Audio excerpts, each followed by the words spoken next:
In 2019, Emma Mitchell went to a job interview. In 2024, a voice recording found on her phone revealed that a 5-year mysterious journey was just the beginning. Sarah Mitchell would never forget that March day when her sister Emma disappeared. Emma was 24 years old, a newly graduated teacher candidate who had secured an interview at one of Portland's prestigious elementary schools. That morning, Emma was happy and excited. She wore her best blouse, reviewed her resume one last time, and told Sarah with a smile, "This job is mine." She left home at 10:30 a.m. She never returned. Police found Emma's car near the school. The engine was cold. Her purse was inside. Wallet and keys were in their places, but Emma was gone. Security camera footage showed her leaving the school alone, walking by herself.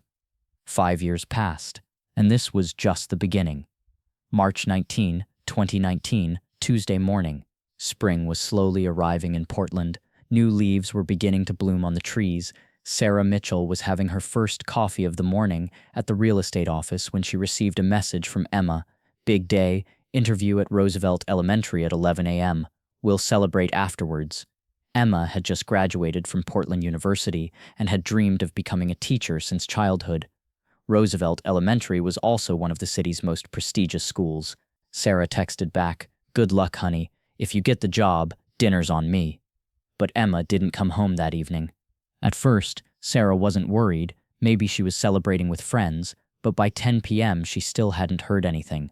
The next morning, she called Roosevelt Elementary early. Principal Mrs. Henderson was surprised. "Emma Mitchell? We didn't schedule an interview with anyone by that name. We don't even have teacher openings right now."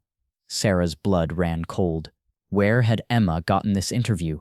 She rushed to the police station. Detective James Crawford took the case, a middle-aged, experienced detective. "The first 48 hours are critical," he said. "Tell me everything." Security camera footage told a strange story. Emma had arrived at the school at 10:50. After waiting for 15 minutes, she left looking confused. She was talking to someone on her phone as she walked toward her car. "This is her last clear footage," Crawford showed Sarah. "She gets in her car, but gets out again a block later. After that, we lose track."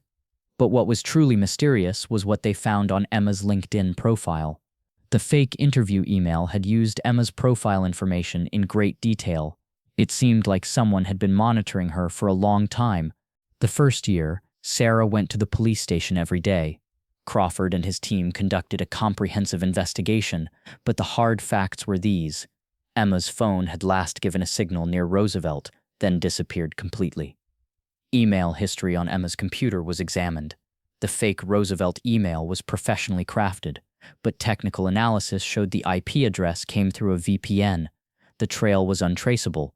Sarah was also conducting her own research, using her connections in the real estate business. But Crawford's warnings were clear. "Sarah, this isn't how it works. If you mess with the files, we might miss real evidence." By the end of the first year, Crawford's team reached these conclusions. Emma's disappearance was part of a planned crime. The perpetrator's detailed knowledge about Emma indicated preparation that lasted at least several weeks, but there was no concrete evidence, no witnesses, no clues about where Emma might be.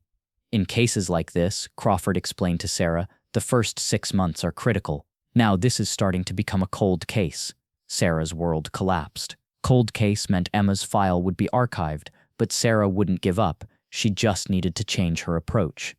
In 2020, Sarah got professional help. She met Marcus Chen, a cybersecurity expert living in Portland. Marcus was a freelancer who specialized in digital evidence research for missing person cases. "There might be things the police missed," Marcus explained. Especially in 2019, social media analysis techniques weren't very advanced yet.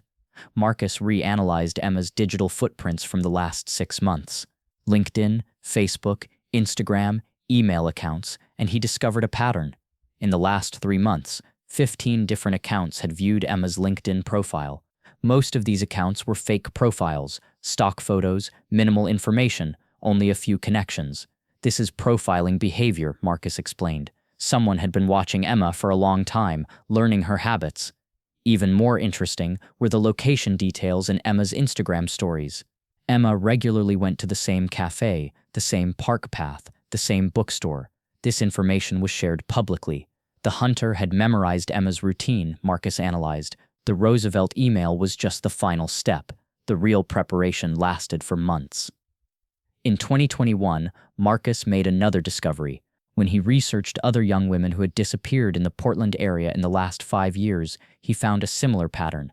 Jennifer Walsh, Lisa Chen, Rachel Kim, all of their LinkedIn profiles had been viewed by the same type of fake accounts in the last 3 months.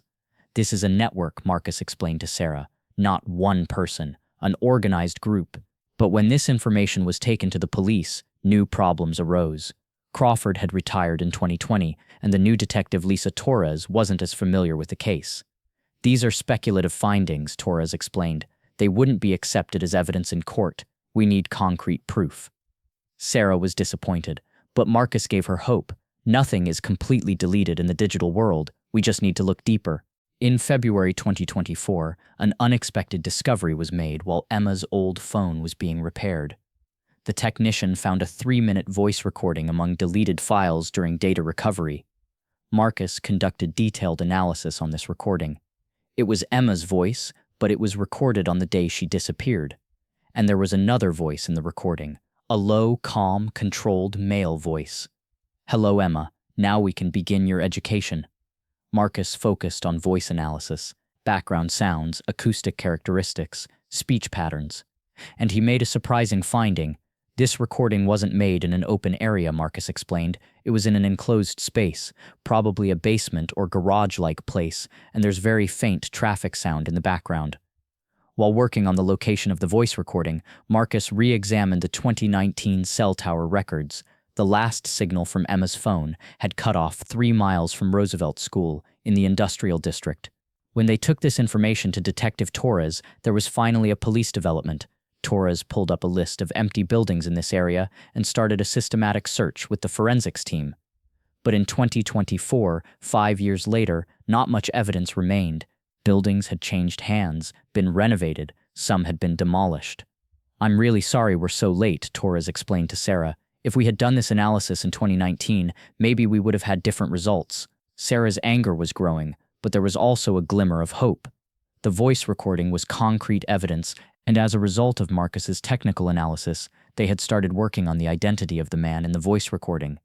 Using voice recognition technology, they compared the voice of the man in the recording with existing voice databases in the Portland area, and they found a match.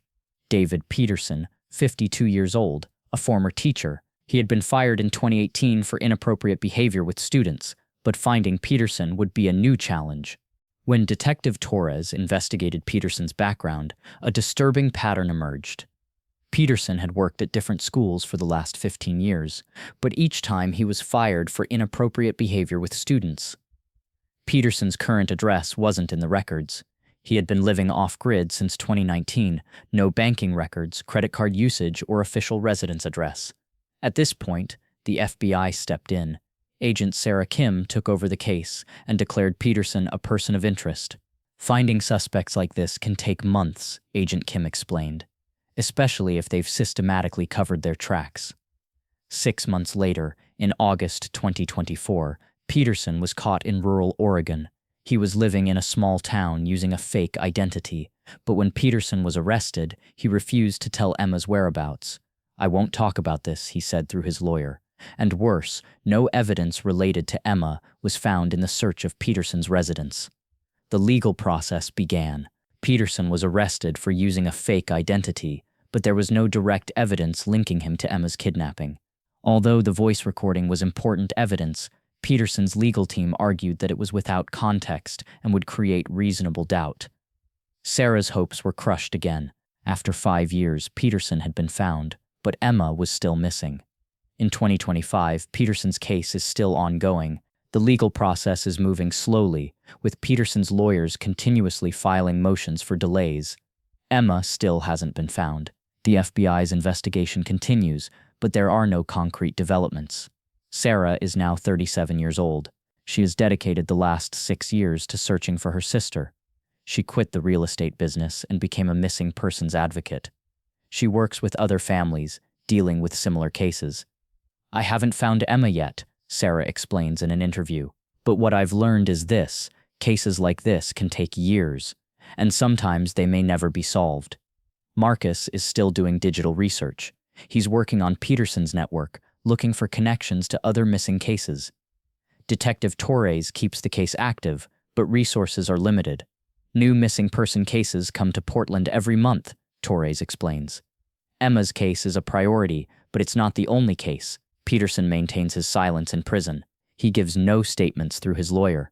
Sarah's life has undergone major changes: depression, anxiety, trust issues. She goes to therapy, but the recovery process is long.